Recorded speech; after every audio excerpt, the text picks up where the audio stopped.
তিনটা ইবাদতের স্বাদ খুব দ্রুততার সাথে বান্দা পায়, নগদে পায়। এর ভিতরে একটা হলো সিজদা, আরেকটা হলো এতেকাফ। এতেকাফ কত রমজান থেকে করা উত্তম, এতেকাফ অবস্থায় কি কি করা যায় আর কি কি করা যাবে না একটু জানাবেন। কারণ আমাদের সমাজে এতেকাফ নিয়ে অনেক ভুল শর্ত দেওয়ায় অনেকে ভয় আর এতেকাফ করতে চায় না। ভাইরে, তিনটা ইবাদতের স্বাদ খুব দ্রুততার সাথে বান্দা পায়, নগদে পায়। এর ভিতরে একটা হলো সিজদা, নামাজ। একটু আগে বললাম, যদি সুন্দর করে পড়েন আপনি নগদে স্বাদ পাবেন। একটু লম্বা সিজদা দিয়ে একটু চোখের পানি ফেলায় দেখেন, আল্লাহর কাছে খুব স্বাদ পাবেন, তৃপ্তি পাবেন। আরেকটা হলো এতেকাফ। এতেকাফ সুবহানাল্লাহ, এর স্বাদ যে পাইছে তাকে আর কেউ বেঁধে রাখতে পারবে না। আমার বুঝ জ্ঞান হয়েছে থেকে আমার আব্বা জান রহমতুল্লাহ আলাইকে আমি দেখেছি, আব্বা রমজানে সবসময় এতেকাফ করতেন। সচরাচর কোনো বিশেষ বিপদ না হলে তিনি এতেকাফ ছাড়তেন না। আব্বাজান রহমতুল্লাহ আলাই গত আগস্ট মাসের 18 তারিখে দুনিয়া থেকে চলে গেলেন। কয়েক মাস হলো। গত রমজানে আল্লাহর বান্দা ক্যান্সারে আক্রান্ত। গ্রামের বাড়ি পাঠাইছি আমি, ডাক্তার বলছে অবস্থা ভালো না, লক্ষণ ভালো না, একটু গ্রাম থেকে ঘুরে আসো। আমি গ্রামে পাঠাইছি, উনি গিয়ে মসজিদে এতেকাফ বসে গেছে এবং শেষ দশক পুরাটা মসজিদে এতেকাফ করলেন। মারাত্মক ব্যথা, ক্যান্সারের পেইন। আমি বলছি কিভাবে এতেকাফ বসছে উনি?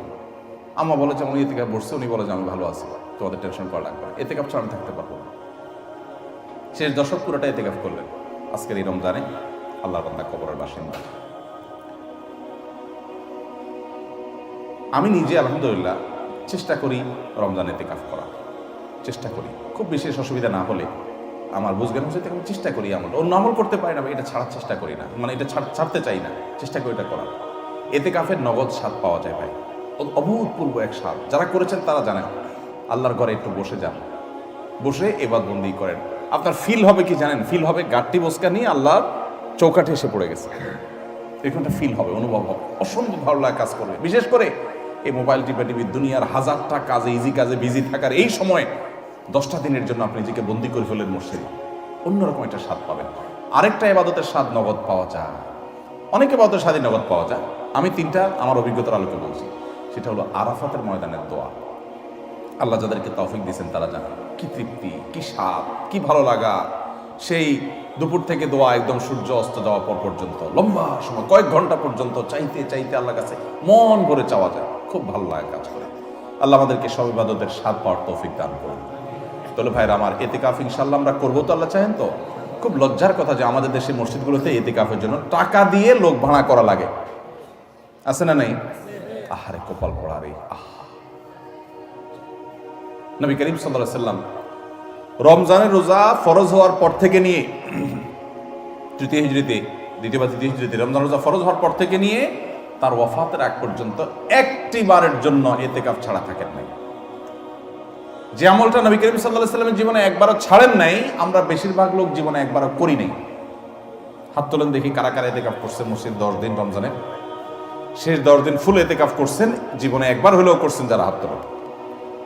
দেখেন কয়টা হাত উঠছে, গোনা যাবে না। এর মানে হলো ম্যাক্সিমাম মানুষ আমরা জীবনে একবারও করি নাই। যে আমল আমার নবী সাল্লাল্লাহু আলাইহি সাল্লাম জীবনে কখনো ছাড়েন নাই, সেটা আমি কখনো জীবনে একবারও করি নাই। আরে ভাই, চরম শত্রুর সাথেও তো এরকম বিপরীত থাকে না, সেখানে আপনার নবীর সাথে আপনার এরকম বৈপরীত্য। এতেকাফ করবেন তো ইনশাআল্লাহ?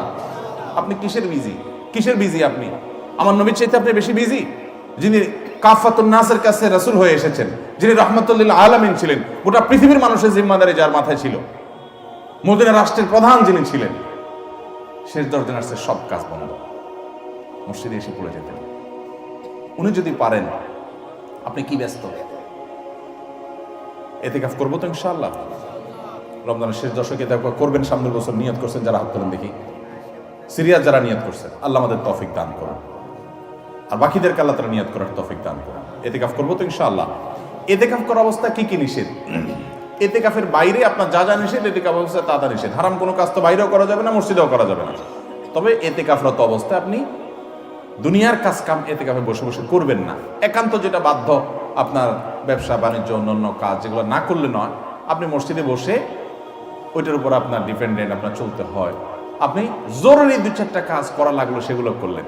ওখানে বসে বসে আপনি রীতিমতো এটা দোকান বানায় ফেলবেন না আর কি। ওখানে বসে দুনিয়াবি প্রয়োজনীয় কাজগুলো আপনি সারতে পারবেন, যেগুলো আপনার জন্য জরুরি সেগুলো আপনি করতে পারবেন। এছাড়া আপনি মসজিদের ভিতরে নিজেকে আবদ্ধ করে ফেলবেন। এটা করবেন হলো 20 রমজান সূর্য অস্ত যাওয়ার আগে আগে মসজিদে ঢুকবেন। 20 রমজান সূর্য অস্ত যাওয়ার আগে আগে মসজিদে ঢুকবেন। এরপর থেকে সূর্য ঈদের চাঁদ দেখা যাওয়ার আগ পর্যন্ত মসজিদে থাকবেন। ঈদের চাঁদ দেখা যাওয়ার সংবাদ শুনছেন, এরপর বের হয়ে যাবেন। এই 10 দিন আপনি মসজিদে অবস্থান করবেন, নিজেকে সেখানে আবদ্ধ করে রাখবেন। এবং এর মধ্যে আপনি বাহিরে যাবেন না। বাহিরে যাবেন টয়লেটের জন্য, পেশাব পায়খানা করার জন্য, একান্ত জানা হলো না সেই জন্য যাবেন। এমনকি খাবারটা এনে দেওয়ার লোক থাকলে আপনি বাসায়ও যাবেন না। খাবার এনে দেওয়ার কোনো লোক নাই, কোনো ব্যবস্থা নাই, এরকম কোনো জায়গায় যদি ইতিকাফ করেন তাহলে শুধু খেতে চেয়ে কারোর সাথে কথাবার্তা না বলে সোজা আবার চলে আসবেন, বাস। অর্থাৎ 10 দিন আপনি মসজিদে বন্দি রাখলেন নিজেকে, শুধু বন্দির জন্য, বাস। এ হলো ইতিকাফ। সেখানে আপনি তেলাওয়াত, তাসবিহ, ঘুম, অন্য সাধারণ কাজ কাম সবই করতে পারবেন। এমনকি যে বললাম দুনিয়ার যে কাজ না করলেন সেটাও আপনি জরুরি কাজ মসজিদে বসে করতে পারবেন। বাইরে যে দোকানদারি করতে পারবেন 10 দিনের জন্য। করবো তো ইনশাআল্লাহ। ইতিকাফের ফজিলত হলো নবী করিম সাল্লাল্লাহু আলাইহি ওয়াসাল্লাম জীবনে কখনো ছাড়েন নাই। আল্লাহ আমাদেরকে আমলটা করার তৌফিক দান করুন।